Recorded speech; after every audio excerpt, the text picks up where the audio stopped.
Welcome to Not Milk Never Milk. Subscribe if you're lactose intolerant. You begin by choosing a search area near known villages. Make the village your anchor and set a bed. Once done, equip a boat and 64 blocks to cross rivers and climb terrain fast, and take a compass to keep orientation. Start at sunrise and scan outward in a spiral. This reduces missed ground.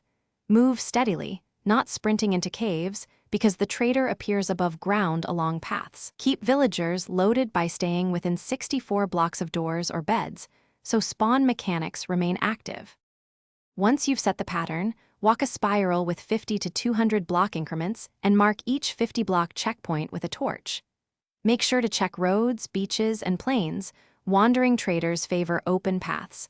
Also listen for llama sounds, because llamas usually follow the trader. If you find pillager outposts or raids nearby, avoid them. They can push entities away. Make sure to return to the village every day cycle, so the game keeps the trader spawn logic functioning properly. When you find the wandering trader, move in slowly so you don't aggro nearby mobs and cause a scatter. Quickly secure the trader with a boat, fence, or one-block pit. That keeps llamas from fleeing and preserves trades. Trade early if you want specific items, because spawns reset. Otherwise, lead the trader to a safe holding pen near your village. If no trader appears after several days, make sure villages are active, increase the number of villagers, or compress their beds and job blocks to fall within the optimal spawn. Thanks for watching. If this was helpful, leave a like and consider subscribing. See you next time.